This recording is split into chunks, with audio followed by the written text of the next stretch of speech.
In my most recent Eve Echoes video, I covered the latest announcement coming from the developers regarding how they wished to make changes to the insurance system in the near future, and there remains one part of that announcement that stands out for me above the rest. That is their aim to reduce the spending of PLEX and encourage its use on the Omega clone system. So for today's Ramble video, we'll be talking or rambling about, you guessed it, just PLEX.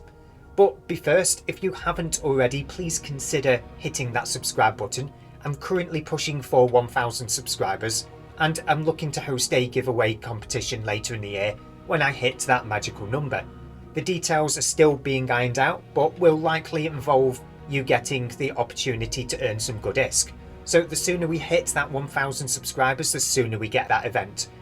In the meantime, don't worry about what you're seeing up on screen at the moment, it's just me with some background footage. There's not really going to be anything relevant up on the screen today, so just set this off in the background and listen whilst you catch up with your chores or whatever. But anyway, let's get into the video, shall we? So, where do we start? I won't start at the beginning, when PLEX costs a measly 10,000 ISK or however low it got, but not too far after that. In the early days, PLEX had a limited number of uses. It could be used for Omega or for a few store purchase items such as skins. During this time, I personally don't recall there being a huge demand being placed on PLEX through event boxes and the like. The price, it remained somewhat stable. In fact, one observation I continued to make throughout my time in Echoes before the introduction of the golden Nanocore's AI feature was that PLEX prices moved in step with planetary material prices. What do I mean by this? Well, before Capsuleer Outposts and their Resource Extraction Management Center modules, the cost of basic Omega was similar to that which could be earned across a month with 554 planetary skills, based in a null security space region.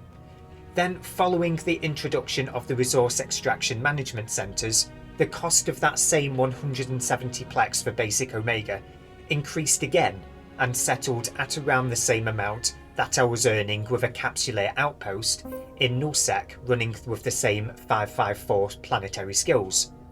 Throughout this time, I moved from Quarius to Branch and then later to Pureblind, and throughout these moves the above remained true. Granted, PLEX prices continued to increase as we got more and more powerful ships and weapons to earn ISK with. But the rule I had come to observe remained true, that 170 PLEX would cost roughly what could be earned passively throughout the month. But then things kind of took a bit of a turn. In March of last year, the intelligent Nanocore was announced and then later released. And once enough of the player base had acquired enough of the Tesseract Star Cores to unlock the AI feature on their golden Nanocores, PLEX prices began to rise once more, as we saw high-sec islands fill up with AFK players running the AI feature, myself included. I fall into that category, and I even released a number of videos around this time about this very feature to give my channel a very much needed kickstart. This is where the PLEX price restrictions come into play. When researching for this video, I couldn't find out exactly when these when these were introduced. I don't know where reduced came from just then, but I suspect it was before the introduction of the AI feature. But anyways, these restrictions hindered the movement of PLEX prices and prevented them from completely skyrocketing. But also, at the same time, we saw the entire PLEX market dry up completely whenever the developers released new store items that saw high demand, most notably of which was the first round of Sci-Fi boxes, whereby if you bought, I believe it was 60 Sci-Fi boxes, you got a guaranteed Sci-Fi. And at the time it was either 20 or 30 boxes that you could buy outright with PLEX. I can't remember the exact number, but it was a significant number. From here, it appears that the developers had learned a particular lesson. Don't place too much demand on PLEX. If the market dries up, so does a portion of the free-to-play player base, and this game needs to attract new players, not send them away due to impossible goals. A free-to-play player today could be a paying player tomorrow, you just don't know. So from here, every subsequent Sci-Fi box event has seen less and less demand being placed on PLEX, helping to keep PLEX prices available and on the market. Throughout this time, however, PLEX prices have continued to climb in line with exactly how much they are allowed to increase by on a weekly basis with the current restrictions, with the occasional exception whereby PLEX prices would fall ever so briefly. Based on my discussion earlier about how PLEX prices were tied to the previous rate of passive income, that being planetary materials, I would envisage that without the current safeguards on the marketplace for PLEX, the maximum amount of ISK that can be earned in a month through AI ratting in high-sec islands passively would become the new cost of basic Omega. That, of course, would be based on the availability of the Amethys cones, which act as the AI feature's fuel. But if enough was seeded into the game to allow a player to effectively AFK rat every single day without running out, then I would expect a PLEX cost of around 70 million ISK. That's a lot. In fact, it's more than a lot, it's scary, as that comes out at 11.9 billion ISK for basic Omega. Thankfully, that isn't happening anytime soon, thanks to the market restrictions, but it's an eye-opening number that may well factor into Netease's recent announcement on insurance, whereby PLEX prices were mentioned multiple times. So what exactly did they mention here regarding PLEX prices? Well, they mentioned how PLEX sell orders generated by insurance buy orders would drop off during events that saw large volumes of gift IP being distributed, as these don't get converted to PLEX by the system, followed by the comment that they intend to further reduce the spending of PLEX for gift IPs and encourage its use on the Omega clone system. That's the golden ticket right there. Is that the right metaphor? I don't know. Anyways, even if the gift IP's reduction idea had little to no effect on PLEX prices, we can see their intent right here to encourage the use of PLEX on the Omega clone system. They said it in those very words. By reducing PLEX demand once again, this is a step in the right direction for them, and we may continue to see more future promotional material behind the AUR paywall instead of PLEX for this very same reason.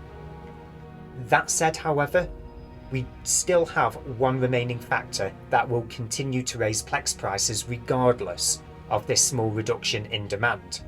That's AI ratting that I spoke of earlier. As we haven't yet hit the ceiling whereby the cost of basic Omega matches our monthly passive income, without a way to limit this further, such as reducing the supply of Amethys cones, removing high-sec islands, or even introducing war declarations, this will continue to be a driving factor for price increases, unless of course we see huge new ISK sinks introduced, or even reintroduced into the game to funnel that passively earned ISK, that passively earned ISK away from PLEX. Historically, this solution has been to keep on releasing newer, bigger and more expensive content, that being the T4 Citadels, the Super Carriers, Corporation Tech Tree, and the list probably goes on. But now they are returning to insurance and finding ways to revitalise the industry and get those ovens burning again, and to get PvE and PvP players to spend their ISK on the local indie guys again, and further reduce PLEX demand by discouraging the use of insurance points. This discouraging of insurance points involves hiking the cost of insurance for ship hulls that are lost multiple times throughout the same calendar month.